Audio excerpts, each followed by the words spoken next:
بسم اللہ الرحمن الرحیم۔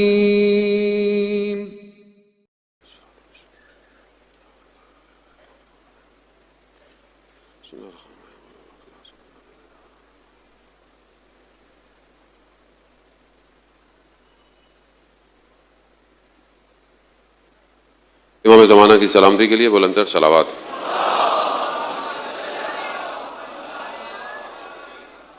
لا حول ولا قوة الا باللہ العلی العظیم۔ حسبنا اللہ ونعم الوکیل، نعم المولا ونعم النصیر۔ اعوذ باللہ من الشیطان الرجیم، بسم اللہ الرحمن الرحیم۔ الحمد للہ الذی یؤمن الخائفین وینجی الصالحین ویجزا المستکبرین ویہلک ملوکا ویستخلف آخرین، والصلاة والسلام علی رسول ثقلین محبوب رب المشرقین والمغربین جد الحسن والحسین نبینا سیدنا ابی القاسم محمد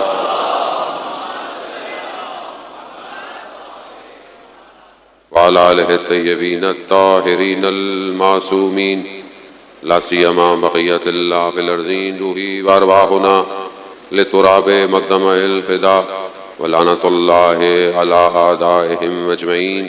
بسم اللہ الرحمن الرحیم۔ رب اشرح لی صدری ویسر لی امری واحلل عقدۃ من لسانی یفقہوا قولی، اما بعد فقد قال رسول اللہ صلی اللہ علیہ وآلہ وسلم ان الحسین مصباح الہدا وسفینۃ النجات۔ صلوات بیت محمد۔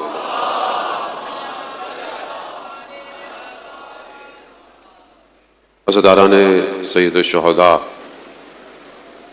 چند دن کا مہمان رہ گیا ہے سیدہ کا لال۔ جتنا شدت سے آپ ماہ محرم کا انتظار کر رہے تھے، اتنی تیزی سے دن عاشورہ کی طرف جا رہے۔ آج 8 کی شب ہے، 7واں دن تھا، 2 دن اور ہیں۔ عزیزان محترم، ایام عزا ہے، چلتے رہیں گے، ہم رہیں نہ رہیں، یہ مجلس ہوتی رہے گی۔ یہ پیغام نسل در نسل، ایک زبان سے دوسری زبان، ایک قوم سے دوسری زبان جاتا رہے گا، کیونکہ خدا نے خود اس پیغام کی حفاظت کی ہے۔ جو شخص اپنا سب کچھ اللہ کی راہ میں دے دے، خدا قرآن میں بھی ارشاد فرماتا ہے، تم میرا ذکر کرو میں تمہارا ذکر کروں گا۔ امام نے روز عاشور خدا کا ایسا ذکر کیا کہ قیامت تک پوری کائنات میں حسین حسین ہو رہا ہے۔ لبیک یا حسین، لبیک یا حسین، لبیک یا حسین، لبیک یا حسین، آدری۔ اب یہ ہمیں اس بات کو سمجھنا ہے کہ یہ واقعہ کسی ایک خاص مسلک سے تعلق نہیں رکھتا، یہ سب کے لیے، یہ پیغام انسانیت کا پیغام۔ اسی لیے اس کو اتنے اسٹریٹجیکل طریقے سے سید الشہداء نے ڈیزائن کیا۔ ایسا نہیں تھا جا رہے تھے روک لیا وہیں رک گئے اور یہ ہو گیا، ایسا نہیں تھا، پلان تھا۔ یہ پلان انسانیت کی بقا کے لیے، لیکن ہر کام اور جتنا مشکل کام، جتنا بڑا کام، جتنا طولانی کام ہو، اس کے لیے پیپر ورک بھی اتنا ہی کرنا پڑتا ہے، محنت کرنی پڑتی ہے۔ جتنا آپ محنت کریں گے، جتنا آپ سوچیں گے، تفکر کریں گے، اتنا جو بھی آپ کام کرنا چاہتے ہیں، پڑھائی ہے، کام ہے، بزنس ہے، کوئی بھی چیز ہے، اتنی اچھی ہو۔ جتنی جلدی جلدی میں آپ کنسٹرکشن کریں گے، اتنا ہلکا ایک بلڈنگ بنتی ہے۔ بغیر بنیادیں کھودے مکان کھوکھلا ہوتا ہے، ذرا سے جھٹکے سے، زلزلے سے گر جاتا ہے۔ لیکن دنیا کے ہر حوادث کو توڑنا، کہ دھوپ چھاؤں زلزلے گزر جائیں، اس کے لیے بہت محنت کرنی پڑتی ہے۔ اس بلڈنگ کے لیے بہت محنت کرنی پڑتی ہے، بہت زمین تک نیچے کھودنا پڑتا ہے، اسٹرکچر، مواد، چیزیں ویسی ہی ڈالنی پڑتی ہیں۔ اسلام اللہ کا دین، اس دین کی دشمنی بھی اتنی زیادہ تھی۔ ایسا نہیں تھا کہ دشمنی تھی، ہر نبی کے مقابلے میں دشمن آتے رہے، اور پوری طاقت ہر زمانے میں آئی کہ کسی طریقے سے اللہ کے دین کو گرایا جائے۔ اور یہ اتفاقی نہیں تھا، یہ صرف اس لیے نہیں تھا کہ ذاتی کسی کے مفادات کم ہو رہے تھے، ایسا نہیں تھا، خوب یہ سسٹم ایسے ہی تھا۔ جب اللہ نے حضرت آدم کو خلق کیا تو شیطان نے قبول نہیں کیا, اور شیطان نے جب قبول نہیں کیا تو شیطان نے مہلت مانگی ہے. تو یہ آپ کے ذہن میں ہونا چاہیے. یہ پس منظر کہ اصل جنگ کس کی ہے؟ اصل جنگ حق اور باطل کا معرکہ ہے, اتفاقی جنگ نہیں ہے. یہ ایسے نہیں ہے کہ پورا عالم امام حسین کے غم میں ہے, یہ اتفاقی نہیں ہے. کتنے اور انقلاب آئے, کتنے اور حوادث ہوئے, کسی کو یاد نہیں رہتا. یہ یاد ہے سب کو. کیوں یاد ہے؟ کیونکہ یہ جو شخص کربلا آیا تھا وہ انبیاء کا وارث تھا, وراثت لے کر آیا تھا نا. سارے نبیوں کا کام کیا تھا؟ اللہ کے دین کو لوگوں تک پہنچانا ہے.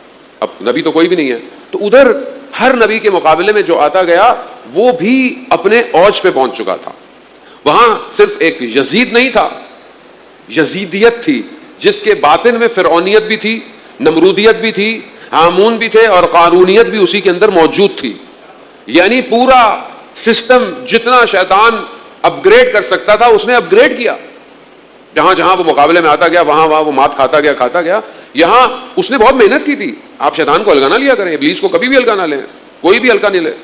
بڑے بڑے اولیاء نے, میں نے آپ کی خدمت میں ہمیشہ بیان کرتا ہوں, اس نے پوری طاقت لگا کر اس سسٹم کو کریٹ کیا تھا. کیسا کریٹ کیا؟ پورا عالم خاموش ہے, پورا عالم. اتنی بڑی مملکت تھی مسلمانوں کی, کتنے گورنر ہوں گے, کتنے پتہ نہیں کیا کیا ہوں گے آج کے زمانے کے اندر, منسٹر, پارلیمنٹ, وزراء, وزیر, کتنے ہوگا, کتنا بڑا. ایسا سسٹم بنایا کہ کوئی آواز بھی نہیں ہے, کوئی آواز نہیں ہے, خاموشی ہے. محنت کی ہے نا اس نے, آپ یہ تو نہیں کر سکتے. اس نے نفوذ کیا, سازش کی, اور اسلام کے اندر آ گیا.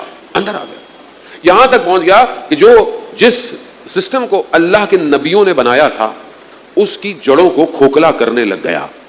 اور یہاں تک کھوکھلا گیا کہ اگر یہ تھوڑا سا چلتا تو دین ختم ہو چکا تھا. دین ختم ہو چکا. قوم بے ہوش تھی. مسئلہ قوم کا تھا. قوم بیدار ہوتی, قوم میں بصیرت ہوتی تو خود کھڑی ہوتی. کتنے لوگ تھے سامنے کھڑے ہوئے؟ کچھ بھی لوگ نہیں تھے. لیکن قوم بھی مر چکی تھی. یعنی پورا کا پورا انسانیت خطرے کے اندر تھی.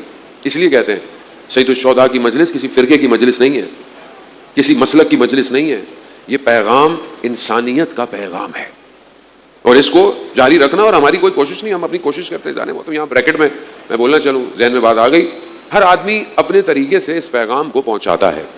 ہر آدمی اپنے طریقے سے. بچہ اپنے طریقے سے پڑھتا ہے, سلام اپنے طریقے سے پڑھتا ہے, مرثیہ اپنے طریقے سے. جس کے پاس جتنی معرفت, نالج, پوٹینشیل, پاسبلٹیز, وہ امام حسین کے لیے کام کرتا ہے. کرسچن ہو, ہندو ہو, جو بھی آپ کے سامنے. دوسرے ممالک میں دوسرے لوگ بھی سبیلے لگاتے ہیں پیغام پہنچے.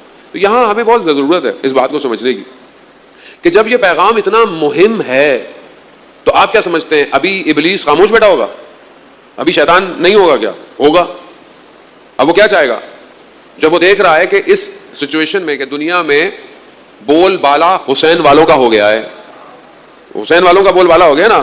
اب تو ہر چیز ہی پوری دنیا کو بتا رہی ہے کہ یہ حسین والے ہیں, یہ حسین والے ہی ہیں جو کھڑے رہتے ہیں, یہ حسین والے ہی ہیں جو جان دیتے ہیں. تو کیسے ہو سکتا ہے کہ ابھی ابلیس خاموش بیٹھا ہو اور اس کے کارندے خاموش بیٹھے ہوں؟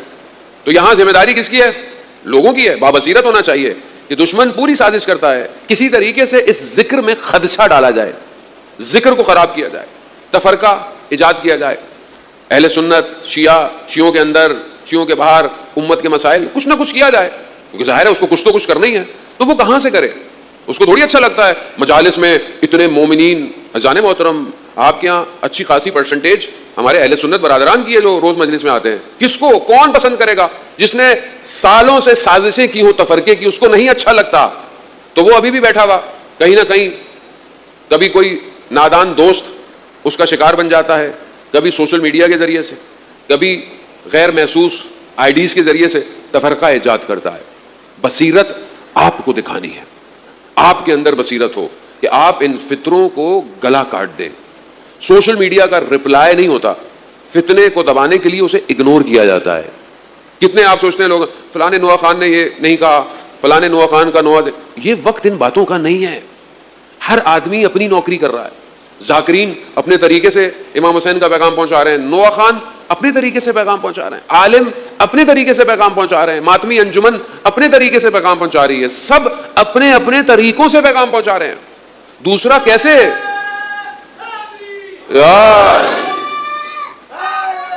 یا دوسرا شخص کسی کے لیے وظیفہ معین نہیں کر سکتا. ہم نہیں کہہ سکتے کہ جی فلانے کو یہ کرنا. ہر کسی کا اپنی روش ہے. تو بہت خیال رکھیں.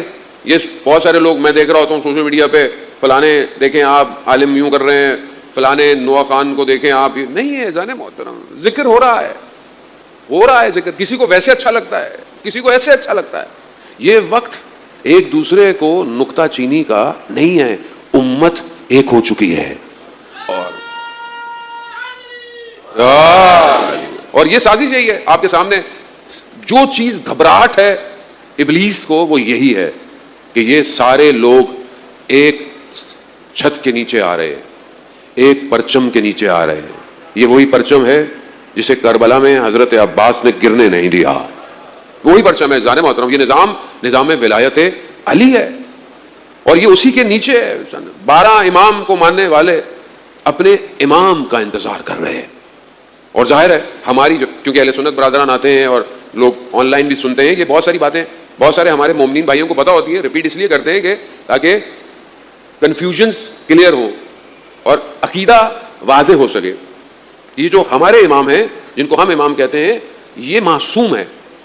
اور صحیح بخاری, سنن ابن ماجہ, احمد بن حنبل, جتنی بھی کتابیں ہیں اذان محترم, خاص طور پر مستند کتابیں, ان سب کے اندر متواتر ایک حدیث موجود ہے.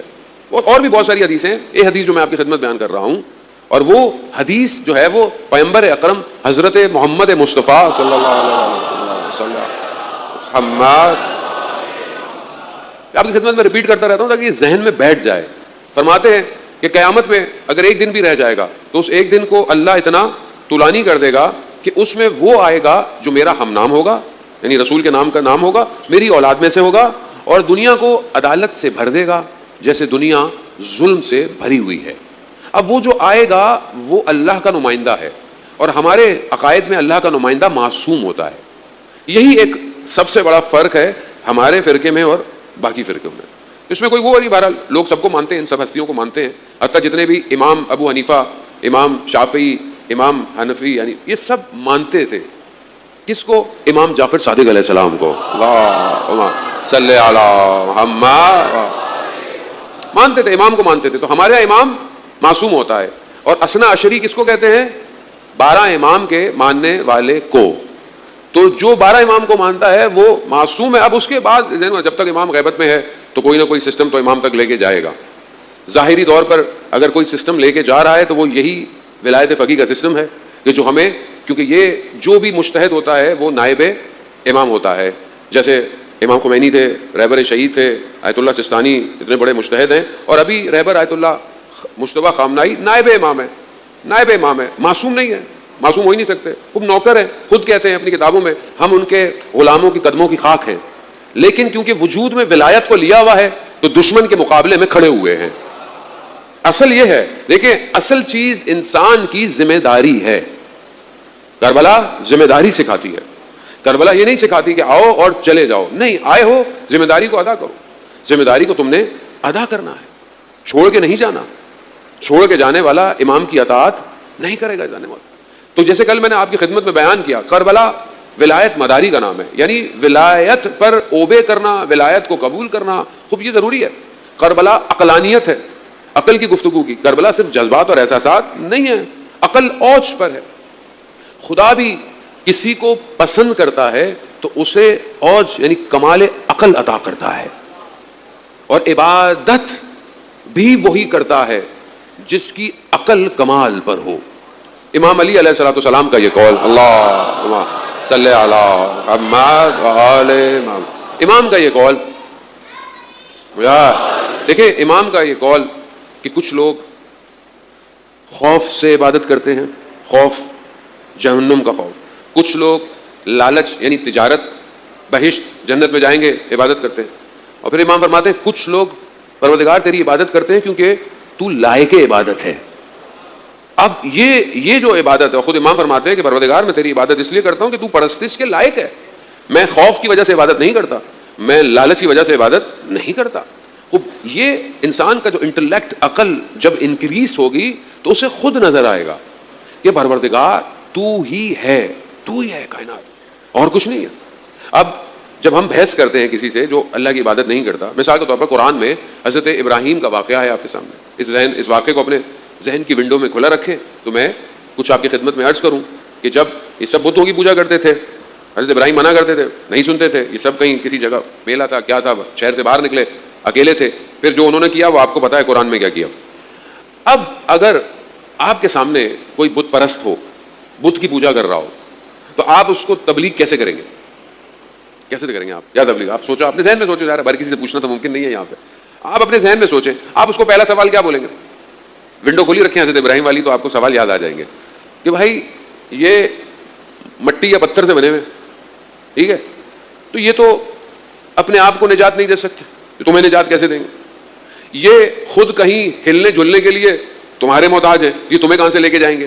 ٹھیک ہے، باقی تم ان کو مار دو، توڑ دو، یہ اپنے آپ کو بچا ہی نہیں سکتے، یہ تو تمہیں کہاں سے بچائیں گے؟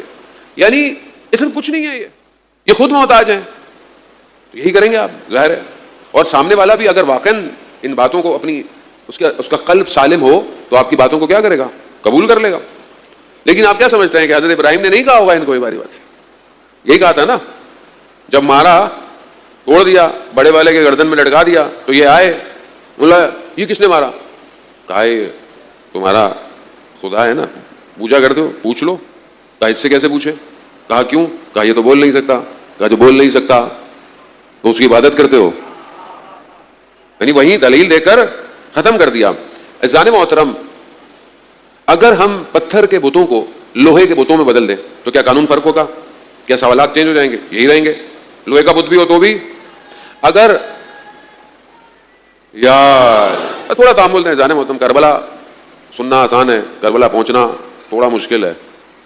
اگر یہی بت کاغذ کے ہوں تو کوئی فرق ہوگا؟ دلائل میں کوئی نہیں فرق ہوگا، کاغذ خود کیا کر سکتا ہے؟ کچھ نہیں کر سکتا، پھاڑ دو پھاڑ دو۔ اب ہم اپنی زندگی میں دیکھیں، پتھر، مٹی، مکان، بلڈنگ، عمارتیں، بنگلے، لوہا گاڑی بچا لے گی، سیف کر لے گی، شخصیت بنا دے گی، ایسی ہے نا؟ یا کچھ اور ہے؟ کاغذ، نوٹ، کرنسی جتنی ہوگی مجھے بچا لے گی، تو کہیں خدا نہ خواستہ ہم بھی نہیں مولانا صاحب گھر کہاں اور بت کہاں؟ ہم کب کہہ رہے ہیں کہ یہ گھر ہمارے بت ہیں؟ عزیزان محترم، قرآن کی آیات ہیں، انہوں نے بھی یہی کہا تھا، انہوں نے یہ تھوڑی کہا کہ یہ اللہ، انہوں نے کہا اللہ وہی ہے مگر کام یہ کرتے ہیں۔ تو ہماری زندگی، اللہ اکبر، الحمدللہ رب العالمین، قرآن کی آیت سورہ حمد، نماز پڑھ رہے ہیں، ایاک نعبد و ایاک، معنی کیا ہے؟ تیری ہی عبادت کرتے ہیں، اور خیال کہاں ہے؟ ابھی فلانے پیسے کیسے کمانے ہیں، فلانا کام کیسے کرنا ہے، ایاک نعبد و ایاک نستعین، عین پہ بھی زور دیتا ہوں پڑھتے وقت، لیکن ذہن، عزیزان محترم، خطرہ یہ ہے کہ ہر شخص نے بت تراشے ہوئے ہیں۔ یہ عمارت کچھ نہیں کر سکتی۔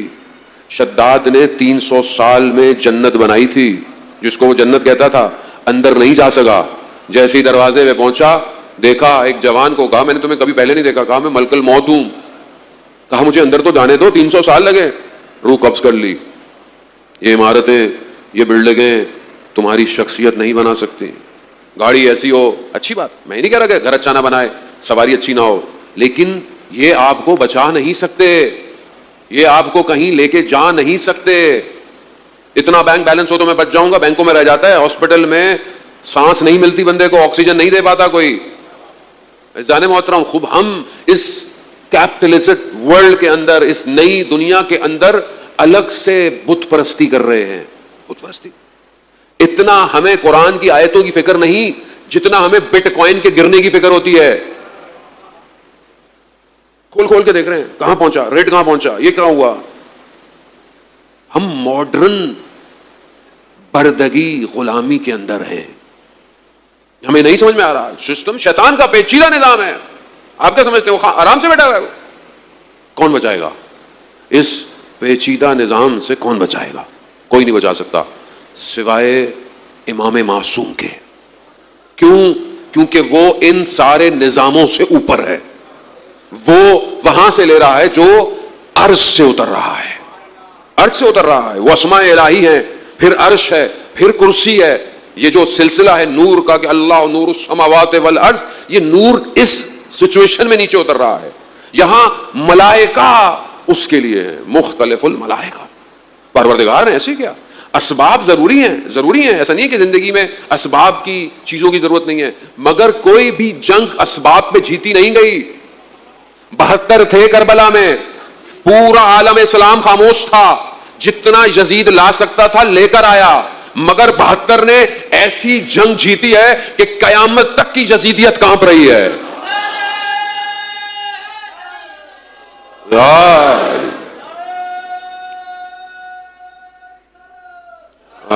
اللہ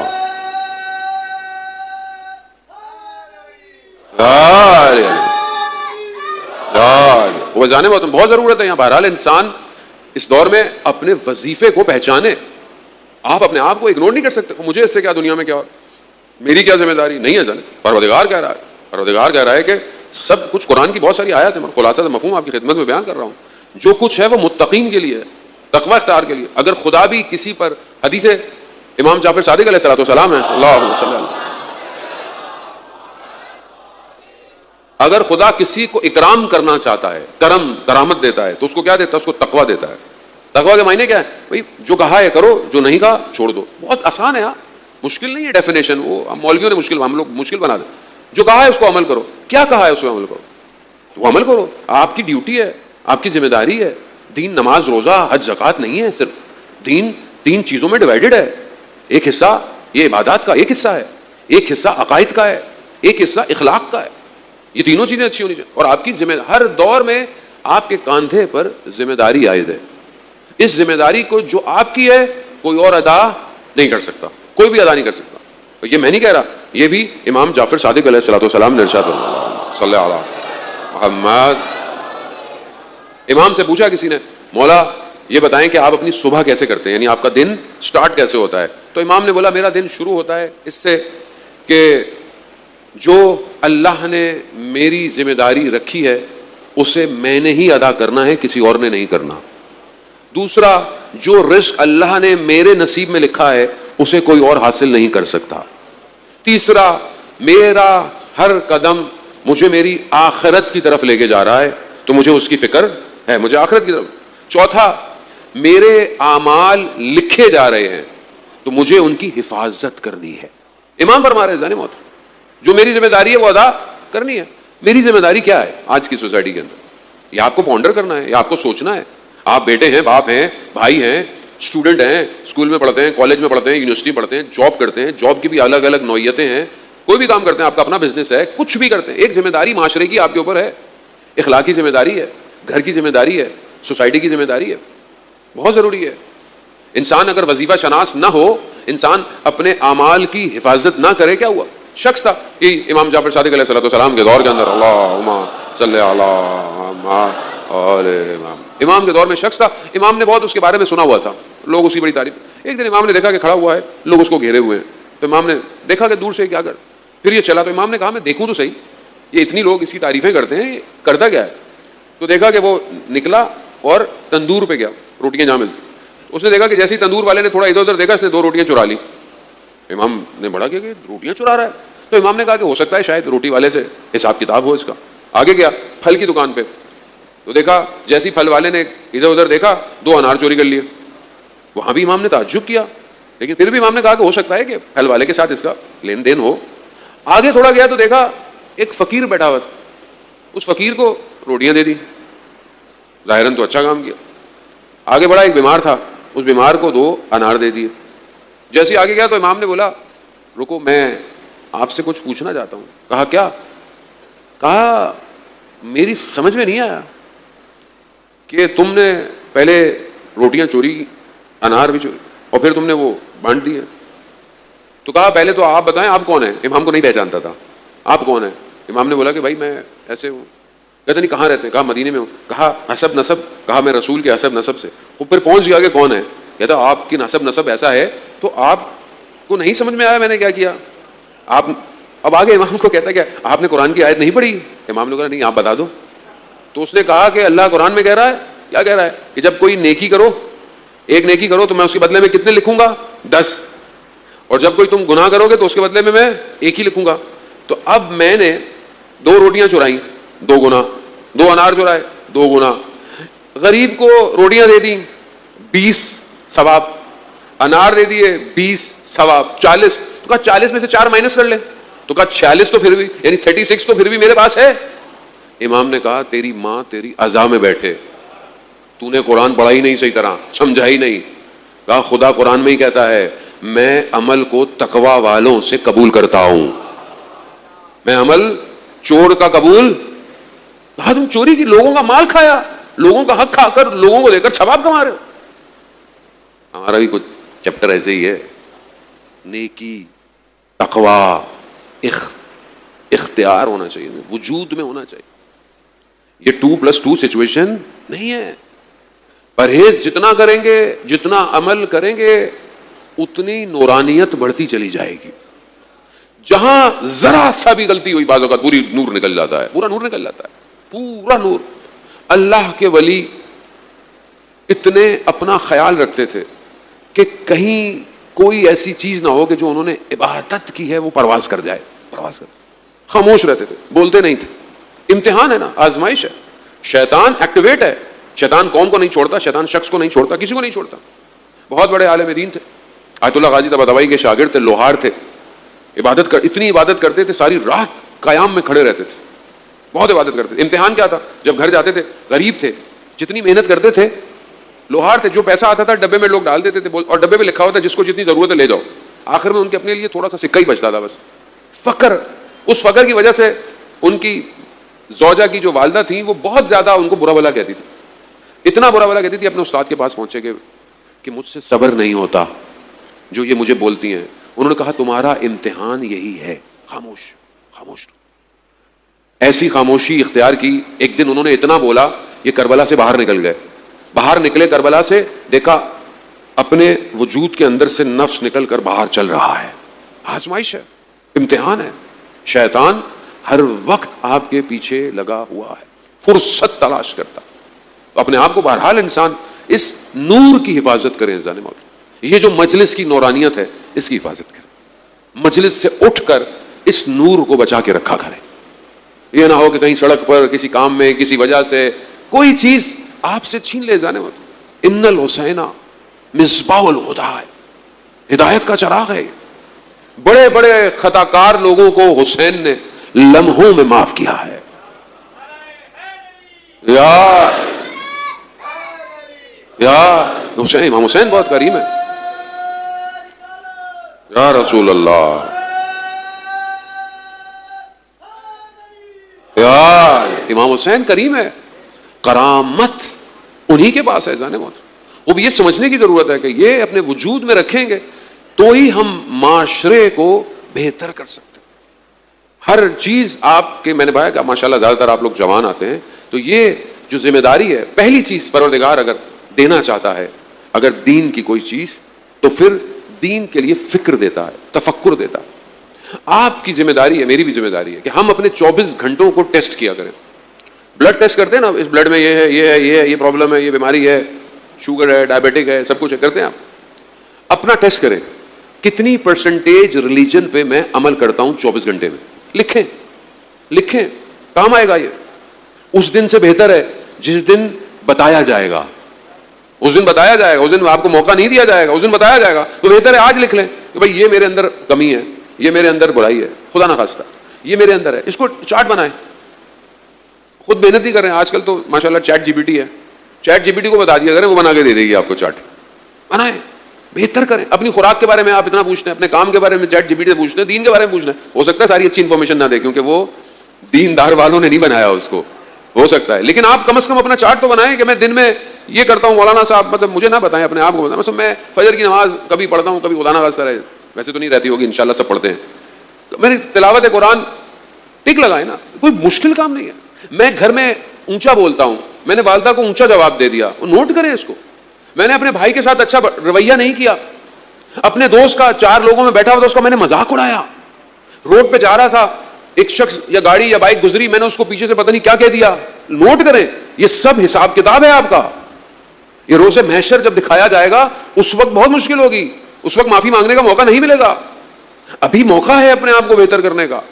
انسان جب تک زندہ ہے اللہ نے اسے موقع دیا ہوا ہے. جیسے ہی مر گیا کیس ختم. نجف کے اندر ایک شخص جو لکڑیاں بیچتا تھا، لیکن اس نے پڑھا بھی ہوا تھا، عبادت اچھی تھی، عابد تھا. تو ایک شخص اس کے پاس آیا، کہا میں بہت عرصے پہلے یہاں نجف میں کسی کو اپنا بہت مال رکھوا کے گیا تھا، اپنے پیسے یہ وہ، کہ مجھے مشکل تھی، میں نے کہا امانت رکھ لو. وہ میرا مال اب دینے سے انکار کر رہا ہے، مجھے دے نہیں رہا. مگر وہ شخص آپ کے درس میں آتا ہے، جب آپ درس دیتے ہیں وہ آتا ہے. اس نے کہا ٹھیک ہے چلو میں کچھ کروں. درس دے دینا شروع کیا. کہا میں، وہ جو شخص تھا لکڑیاں بیچنے والا عابد شخص تھا، کہتا ہے میں ایک دن رات کو سویا، میں نے خواب میں دیکھا روز محشر ہے، روز محشر مجھے پورے صراط سے لے کے جا رہے ہیں. اچانک سے جہنم سے ایک شخص باہر آیا، یہودی تھا، اور کہا میرا وہ 1 درہم واپس کرو. میں نے کہا تمہارا درہم؟ کہتا ہاں، تم نے میرا 1 درہم دینا تھا جو نہیں دیا، مجھے واپس کرو. میں نے فرشتوں سے بولا اس کو ہٹاؤ. کہا نہیں، یہ دنیا کا معاملہ تھا، یہ دنیا میں طے کر کے آتے. میں نے اس کی بہت التماس کی، وہ مانا نہیں. اس نے کہا اگر یہ آگ میں دہکتا ہوا ہاتھ اب مجھے اپنے سینے پہ لگانے تو میں جانے دوں گا. کہا اس نے وہ آگ بگولا انگلی کو میرے سینے میں لگایا، میرا سینہ جل گیا. اچانک سے میری آنکھ کھلی تو میں نے اپنے سینے پہ دیکھا سیاہ داغ تھا. 1 درہم تھا، میں دینا چاہتا تھا مگر دے نہیں پایا، رہ گیا، بھول گیا، غلطی ہو گئی. تو کہا اس دنیا میں ایک ذرہ بھی اگر کسی کا دینا ہوگا اس دنیا میں دینا پڑے گا. منہ سے نکلا ہوا جملہ اس کا جواب دینا پڑے گا، دینا پڑے گا، بہت ضروری. جوان ہے آپ عزیزان محترم، میں آپ کی خدمت میں ایک حدیث لے کر آیا ہوں کہ جس میں بہرحال امام فرماتے ہیں کہ 5 طرح کے دوستوں سے دور رہو. ایسے گروہ سے جو یہ صفات رکھتے ہوں، یعنی ایسے ہوں، ایٹریبیوٹس رکھتے ہوں، ان سے دوستی مت کرو. پہلا، امام سجاد علیہ الصلوۃ والسلام ارشاد فرماتے ہیں، اللہ صلی اللہ علیہ وسلم، امام کہتے ہیں کہ ایاک ومصاحبۃ القذاب فانہ بمنزلۃ السراب. امام فرماتے ہیں کہ جھوٹ بولنے والے کے ساتھ ہم نشینی سے یعنی بیٹھنے سے پرہیز کرو. کیوں؟ کیونکہ وہ ہر چیز کو واقع کے خلاف بیان کرتا ہے. جھوٹ بولنے والا جو بھی واقعہ ہوا ہوتا ہے اس کو اپوزٹ بیان کرتا ہے. اس کے ساتھ بیٹھو نہیں، وہ ہر بات کو جھوٹ میں کرے گا. کوئی چیز ہوئی ہوگی اس کو غلط بیان کرے گا، کوئی چیز نہیں ہوئی بھی وہ تمہارے لیے بیان کرے گا. تو جھوٹے کے ساتھ بہت ضروری ہے. ہماری لائف میں جھوٹ امپورٹنس نہیں رکھتا. کیوں؟ کیونکہ ہمیں احساس نہیں ہے. آپ کو پتا ہے گناہ کبیرہ میں ہے جھوٹ، گناہ کبیرہ. جھوٹ بولنے والے کے منہ سے ایسی بو نکلتی ہے ملائکہ پریشان ہوتے ہیں. آسان. اور ہم تو مزے سے، کہاں ہو؟ ابھی گھر میں بیٹھا ہوں، بس رستے میں ہو، دیکھو پہنچ رہا ہوں. ٹریفک تھا یار بڑا بس. تمہیں تو پتا ہے روڈ کراچی کے کیسے ہیں، گھر سے ہی نہیں نکلا آدمی، ٹریفک میں ڈال دیا، روڈ پہ ڈال دیا. جھوٹ ہے، نارمل جھوٹ. ہمارے ایک بزرگ فرماتے تھے، خدا ان کے درجات بلند فرمائے، وہ کہتے تھے ٹیلی فون پہ جو پوچھتے ہو کیا کر رہے ہو تو آپ کیا بولتے ہیں؟ کچھ نہیں کر رہا. کہا جھوٹ ہے بھائی، کچھ تو کر رہے ہو، بیٹھے ہوئے ہو، کھا رہے ہو، پی رہے ہو، پڑھ رہے ہو، جا رہے ہو، کچھ نہیں کر رہا. جھوٹ ہے یہ. تو جھوٹے دوست کے ساتھ مت بیٹھو، یہ واقعے کو مخالف سمت میں پیش کرتا ہے. دوسرا امام فرماتے ہیں وَإِيَّاكَ مَصَاحِبَةَ الْبَخِيلِ، کنجوس کے ساتھ، بخیل کے ساتھ مت بیٹھو. کیوں؟ کیونکہ جب تمہیں ضرورت پڑے گی تو وہ اس ضرورت میں تمہارے کام نہیں آئے گا. دوست نہیں رکھو، ایسے لوگوں کے ساتھ نہیں بیٹھو. جب تمہیں ضرورت پڑے اور وہ تمہیں نہ دے، فائدہ ایسی دوستی کا. دوست تو وہی ہے جو ضرورت میں کام آئے. تیسرا امام فرماتے ہیں کہ احمق اور کم عقل کے ساتھ ہم نشینی، دوستی، اٹھنا بیٹھنا مت کرو. کیوں؟ کیونکہ وہ تمہیں فائدہ سے زیادہ نقصان پہنچائے گا. کم عقل دوست ایسے ہوتے ہیں نا، بعضوں کا لوگ اس نے مروا دیا بھائی، اچھے خاصے. اللہم صلی علی محمد وعلی. کم عقل یہی ہے، آپ کو بیچ دیتا. کربلا میں کافی لوگ ایسے تھے جنہوں نے دنیاوی چیزوں کی خاطر اپنے دین کو بیچ دیا. یہاں بریکٹ میں آپ کو بتاؤں کیوں عمر ابن سعد جیسے شخص کا انتخاب کیا. کیوں کیا آپ جانتے ہیں؟ سخت ترین شخص بھی لایا جا سکتا تھا، نہیں لائے. احمق شخص کو لائے. احمق کے ذریعے سے کربلا کو قائم کیا. کیوں؟ کیونکہ جسے پہلے دن پتہ ہی نہیں تھا کہ ہونے والا کیا ہے، آگے کیا کرنا ہے، آخری وقت تک اسے نہیں پتا، اور امام اس کو سمجھا رہے ہیں کہ تمہیں مال چاہیے، تمہیں مقام چاہیے، تمہیں اپنے گھر کا خوف ہے، ہم تمہیں امنیت دیتے ہیں، ہم تمہیں سیکیورٹی دیتے ہیں، ہم تمہیں مال دیتے ہیں. احمق تھا، وہ بھی جانتا تھا ابن زیاد کس کو بھیجا ہے، احمق کو بھیجا تھا، جو کہہ رہا ہے ہاں مجھے پتا ہے یہ رسول کے نواسے ہیں مگر میں کیا کروں، دنیا تو ہے. احمق امام کا قاتل بن گیا. تو یہ آسان نہیں ہے، ایسے ائمہ کوئی چیز بغیر مقصد کے بیان نہیں کرتے. اس کے علاوہ آخری امام فرماتے ہیں کہ جو قطع رحم کرتا ہے، یعنی جو اپنے رشتہ داروں سے لا تعلق ہے، دوستوں سے لا تعلق ہے، نہیں ملتا ہے، ایسے شخص کے ساتھ مت بیٹھو. قرآن نے 4 یا 5 جگہوں پر ان پر لعنت کی ہوئی ہے. ہم نشینی ہے. A man is known by his company. انسان اپنی بیٹھک سے پہچانا جاتا ہے نا. کس کے ساتھ بیٹھ رہے ہیں آپ؟ اس کے اپوزٹ ہے دوسری حدیث ہے، وقت نہیں ہے بہرحال، کہ انسان اگر کامیاب ہونا چاہتا ہے تو علماء کے ساتھ بیٹھے، ایسی جگہوں پر بیٹھے جہاں اچھی بات ہوتی ہو، گفتگو ہوتی ہو. آپ امپورٹنٹ ہیں، آپ خود اپنے آپ کو قیمتی سمجھیں، آپ اپنے آپ کو ضائع نہ ہونے دیں. آپ کے دل میں محبت اہل بیت ہے، آپ کے دل میں ولایت علی ابن ابی طالب ہے، آپ کو اندازہ نہیں ہے. آپ تاریخ کی دوربین لگا کر دیکھیں آپ کی قیمت کیا ہے. مولا کائنات علی ابن ابی طالب علیہ الصلوۃ والسلام نے، اللہم صلی علی محمد وعلی محمد، مسجد کوفہ، یا مسجد کوفہ ہے. شخص کہتا ہے میں بیمار تھا، جمعے کا وقت، اذان ہوئی، کافی دن سے مسجد نہیں جا پا رہا تھا، بخار تھا، کہہ رہا ہے بڑی درد کی کیفیت میں پھر بھی پہنچ گیا. مولا کائنات جمعے کا خطبہ دیا، نماز پڑھائی، بڑے درد میں بیٹھا تھا. امام میرے پاس سے گزرے، امام نے مجھے کہا مریض لگتے ہو، طبیعت؟ کہا مولا مگر کیا کروں، دل بہت چاہ رہا تھا آپ کو دیکھنے کے لیے. امام نے کہا کہ جن کا دل ہمارے لیے چاہتا ہے تو ہم بھی اس کے لیے فکر رکھتے ہیں.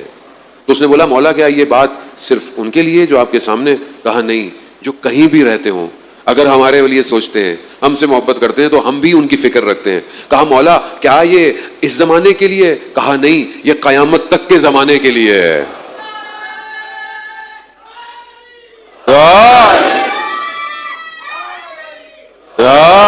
وزان محترم، بہرحال میں اپنی گفتگو کو بند کروں اور اپنی اختتام کی طرف آؤں. ذمہ داری، کربلا احساس ذمہ داری ہے، بس یہی ٹیگ لائن کافی ہے. میری ذمہ داری کیا ہے، میں اس کو انجام دوں. دنیا کے حالات آپ کے سامنے ہیں، آپ آنکھیں بند کر کر زندہ نہیں رہ سکتے. آج حالات، دشمن باطن، دشمن ظاہر، سب آپ کے سامنے ہیں. حالات، ہونے والے واقعات، صبح شام. آج آپ نے دیکھا کہ ایرانی صدر بھی تشریف لائے ہیں پاکستان کے اندر، کہ بہرحال ہم پاکستانی ان کو خیر مقدم بھی کہتے ہیں، اور سارے پاکستانی چاہے کسی فرقے سے تعلق رکھتے ہوں وہ ان کے ان غموں میں بھی شریک ہیں اور ان کے ساتھ کھڑے بھی ہوئے ہیں. اور یہی ہمارے ملک کا سٹینس بھی ہے آپ کے سامنے. ظاہری مشکلات میں پہلے بھی کہتا ہوں اپنی جگہ، ایڈمنسٹریٹل ہماری کوتاہیاں اپنی جگہ، لیکن اس ٹائم پاکستان جو ہے وہ اپنا رول ایسا پلے کر رہا ہے کہ جہاں پر عالم اسلام کو تقویت کی ضرورت ہے. یہ شاید ہم پاکستان میں رہتے تو ہمیں اس کا اندازہ نہیں ہو رہا، کیونکہ ہم باہر بھی جاتے ہیں، باہر رہتے ہیں، باہر سے دیکھتے ہیں. جب باہر سے دیکھتے ہیں تو پاکستان ایک طاقت ہے اور دشمن ہر طرف سے اسے نقصان پہنچانا چاہتا ہے. آپ کے سامنے پاکستان نے اپنے ہمسائے ملک کو کس طریقے سے شکست دی. اس کے بعد آپ کے سامنے ہے ابھی جس سچویشن پر پاکستان ہے، اور یہ سچویشن بہتر ہو جاتی ہے کہ جو پاکستان اپنا کردار ادا کر رہا ہے، تو اس سے پاکستان کو بہت فائدہ ہے. پاکستان نہ صرف نیوکلیئر پاور بلکہ پاکستان اقتصادی پاور بن سکتا ہے، اکنامیکل سچویشن کو معاشرے میں کریٹ کر سکتا ہے. ایران سے آئل لے سکتا ہے، گیس لے سکتا ہے، الیکٹریسٹی لے سکتا ہے. وہ وہاں بہت چیپ ہے، بہت چیپ ہے. 8 روپے لیٹر پیٹرول ہے. چلے ملٹی پلائی کرتے کرتے 100 روپے بھی آ گیا تو بھی برا تو نہیں ہے. تو بہت فائدہ ہے. تو اس میں بہرحال ہمیں خدا کی بارگاہ میں دعا بھی کرنی چاہیے، اور ایسے عناصر کو کہ جو کسی طریقے سے پاکستان کو ضعیف کرنا چاہتے ہیں ان کو جو ہے وہ ڈی موٹیویٹ کرنا چاہیے. اعلی کار نہ بنے. امت کو اتحاد کی ضرورت ہے. اپنی چیزوں کو تھوڑا سا ڈاؤن کریں اور امام کے ظہور کی طرف بڑھیں. اذان محترم، وہ امام جو پردہ غیبت میں انتظار کر رہا ہے، وہ جو کربلا کا اصلی وارث ہے، وہ جو تنہائی میں گریا کرتا ہے، وہی ہے شخص. اذان محترم، امام. ہمیں نہیں پتا، ہم تو پھر آپس میں رو لیتے ہیں، مگر وہ نہ جانے ان ایام میں کہاں ہوگا. بین الحرمین ہوگا.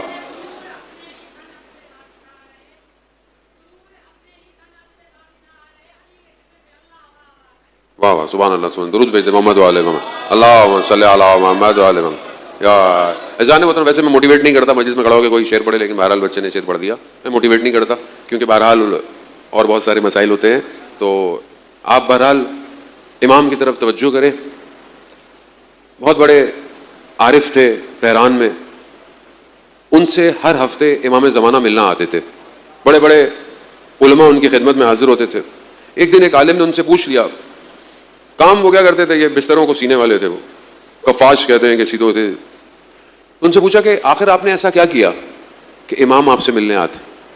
کہا میں نے ایک رات بہت عمل کیا، بہت عمل کر کر سویا، خواب میں رسول خدا کی زیارت ہوئی اور میں نے ان سے پوچھا کہ مجھے آپ کے فرزند سے ملنا ہے. تو انہوں نے مجھے کہا کہ وہی کرو جو وہ کرتا ہے. کہا وہ کیا کرتے ہیں؟ کہا وہ صبح اور شام حسین پر کریا کرتا ہے.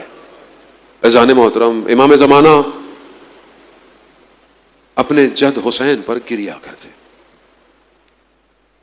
آخری وقت ہے، امام حسن کا زہر کی شدت اتنی زیادہ ہے کہ خون میں جگر کے ٹکڑے باہر آ رہے ہیں. امام نے سب کو بلایا اور کہا میرے بعد تمہارا امام حسین ہے. امام حسن کی اس حالت کو جب امام حسین نے دیکھا، کہتے ہیں دیوار کی طرف چہرہ رکھ کے گریا شروع کر دیا. امام حسن فرماتے ہیں امام حسین سے، حسین گریا مت کرو، لا یوم یوم قاب عبداللہ، تمہارے جیسا دن تو کسی کا بھی دن نہیں ہوگا. پھر اپنی زوجہ سے کہا کہ قاسم کو لے کر آئے. قاسم چھوٹے سے ہیں، قاسم کو اپنی آغوش میں لیا، قاسم کے بدن پر بوسے شروع کر دیے، چومنا شروع کر دیا. امام جانتے تھے میرے بچے کے ساتھ کیا ہونا ہے. پھر ایک سرہانے سے تعویذ نکالا، جناب قاسم کے بازو پہ باندھا. چھوٹے ہیں، کہہ رہے ہیں بیٹا قاسم، جب زندگی میں کوئی ایسا وقت آ جائے جو بہت بڑی مصیبت ہو تو اس تعویذ کو کھول لینا. وقت گزر گیا، جناب قاسم بڑے ہوتے رہے. امام حسین اپنے بھائی کے بچے کا بہت خیال رکھتے تھے، کوئی کمی نہ ہونے دی. کارواں کربلا پہنچ گیا. شب عاشور، سب بیٹھے ہوئے ہیں خیموں میں. امام فرما رہے ہیں کل صبح آپ سب شہید ہو جاؤ گے. یہ بچہ پیچھے بیٹھا ہوا 13 سال کا ہو چکا ہے، اچانک سے اٹھا، کہا چچا جان کیا ہماری باری آئے گی؟ شوق شہادت تو دیکھیں بچے کا. بچہ بھی اس لیے پوچھ رہا ہے کہ کہیں یہ نہ ہو کہ چچا یہ کہہ دے نہیں نہیں ابھی آپ چھوٹے ہیں، بچے ہیں. کہا چچا ہماری باری آئے گی. امام نے جواب نہیں دیا. امام نے سوال پوچھا، قاسم موت آپ کے لیے کیا ہے؟ جناب قاسم کہتے ہیں چچا موت میرے لیے احلّ من الاصل، شہد سے بھی زیادہ میٹھی ہے. بس عزیزان محترم، بچے نے سننا تھا. بچے کے اندر وہ رات اس بچے نے کیسے گزاری، بےتابی. روز عاشورہ آئی، چچا کے پاس جاتے ہیں، چچا اجازت. چچا کہتے ہیں نہیں میرے بیٹے، بابا میرے بھائی کی نشانی ہو. کبھی جاتے، راوی کہتا ہے، بعض راوی بیان کرتے ہیں کہ ایک بچہ خیمے سے نکلتا تھا جس کے چہرے پر چاند جیسی روشنی تھی، اور وہ آ کر امام حسین کے قدموں میں گر جاتا تھا، کبھی چومتا تھا، ایسے لگتا تھا کوئی التماس کر رہا ہے. اجازت نہیں ملی، کمرے میں چلے گئے، بیٹھ گئے، خیمے میں چلے گئے، بیٹھ گئے. ماں نے دیکھا نا قاسم کو، قاسم کیا ہوا، خیمے میں کیوں بیٹھے ہو؟ کہا چچا اجازت نہیں دے رہے. کہا میں کئی دفعہ گیا، مجھے اجازت نہیں ملی. ماں نے جب یہ سنا نا تو کہا قاسم جب آپ چھوٹے تھے تو آپ کے بابا نے ایک تعویذ دیا تھا اور کہا تھا بیٹا جب بہت مشکل وقت آئے نا تو بیٹا اس سے مشکل وقت زندگی میں نہیں آئے گا. کہا بیٹا اس تعویذ کو کھولو. اب جب جناب قاسم سے تعویذ ہوا تو بابا کی تحریر نظر آئی. بیٹا قاسم جب دیکھنا تمہارے چچا کو دشمنوں نے گھیر لیا ہے تو چچا کے پاس جانا تاکہ وہ تمہیں لڑنے دیں, اور اگر وہ منع کریں تو اتنی دفعہ جانا کہ وہ تمہیں اجازت دے دیں. بس اب جب یہ پڑھا جناب قاسم کے چہرے کا رنگ بدل گیا, خیموں سے باہر نکلے. اب جب امام حسین نے دیکھا نا قاسم کو چلتے ہوئے تو سمجھ گئے اب یہ سفارش لے کر آ رہا ہے. جیسے ہی چچا کی خدمت پہنچا فوراً خط پکڑا دیا. کسی بھائی کو غربت میں بھائی کا خط نہ ملے. خط کو دیکھا, بھائی یاد آ گیا ہوگا, اور کیا کیا یاد آیا ہوگا. چھوٹے ہوں گے مدینہ کا دروازہ جلتا ہوا یاد آیا ہوگا, ماں دیواروں کے سہاروں سے چلتی تھی, رات کی تاریکی میں ماں کا جنازہ یاد آیا. خدا بھائیوں کو سلامت رکھے. آپ کے بھائی سے جب ملتا ہے نا انسان, کوئی اور یاد نہ آئے. اگر دنیا میں ماں نہیں ہوتی نا, ماں بڑی یاد آتی. سیدہ کا غریب بیٹا دشت کربلا میں بھائی کا خط لیے قاسم کو گلے لگایا, گریا اتنا کیا, مقتل کہتا ہے دونوں بے ہوش ہو گئے, بے ہوش ہو گئے, اتنا روئے اتنا روئے. تیار کیا جناب قاسم کو. 13 سال کا بچہ, ذرا نہیں آتی بدن میں, قلا سر پہ نہیں آتا, بابا کا امامہ پہنایا, چاند کی طرح روشن. مقاتل کہتے ہیں کہ بچہ جب سوار ہوا نا ایسے لگا کہ کوئی روشن چاند سوار ہو رہا ہے. گیا. عزاداران محترم امام حسن کے بیٹے تھے, دشمنوں کو جہنم واصل کیا. جب دشمنوں نے دیکھا نا کہ سامنے سے بنی ہاشم کے جوان سے لڑ نہیں سکتے تو غفلت کے ساتھ حملہ کیا. پیچھے سے آئے, پیچھے سے آ کر ایک ایسا وار کیا سر پہ, کوئی لوہے کی چیز سر پر نہیں تھی, سر پہ شکاف کا لگنا تھا. جناب قاسم نیچے آ گئے. جناب قاسم نیچے آئے نا, اس دشمن نے چاہا کہ میں سر کو الگ کرنے کی کوشش کروں, بڑی تیزی سے امام حسین پہنچے. امام حسین نے وار کیا, اس کا بازو کٹ گیا, اس نے شور مچایا, دشمن کے گھوڑوں میں بگدڑ شروع ہو گئے. خاک نیچے بیٹھی. گھوڑوں کی ٹاپوں نے قاسم کے بدن کو پامال کر دیا تھا. امام بدن پہ پہنچے. امام فرماتے ہیں کتنا سخت ہے کہ آپ چچا کو بلائیں اور چچا نہ آئے. عزاداران محترم نہیں جانتے کس طریقے سے امام نے اٹھایا, کس طریقے سے خیموں کی طرف لے کر گئے. ہاں بس ایک مصائب اور آپ سے التماس دعا. جب سب ختم ہو گیا نا عصر عاشور, انہوں نے گھوڑوں کے قدموں میں دوسری نالین ڈالی. شور بلند ہوا, دوبارہ گھوڑے بدنوں کو پامال کرنے والے ہیں. کسی نے کہا آہستہ, کہیں قاسم کی ماں کو نہ پتہ چل جائے. ارے جس کا بیٹا پہلے بھی پامال ہوا اور پھر گھوڑوں نے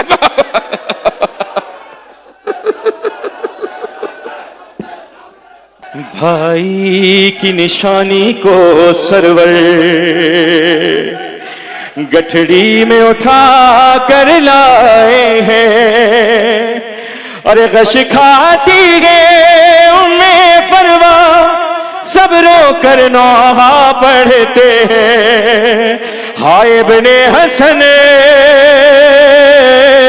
کیسے تیرا بدن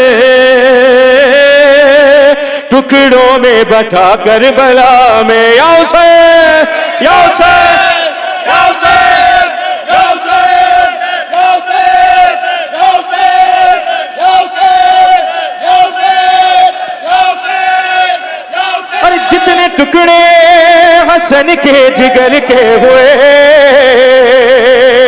اتنے ٹکڑے ہیں مقتل میں تیرے ہوئے. اور جتنے ٹکڑے حسن کے جگر کے ہوئے اتنے ٹکڑے ہیں مقتل میں تیرے ہوئے. قاسم نوجوان رو دیا آسماں ہے قیامت بپا کر بلا میں. یا حسین یا حسین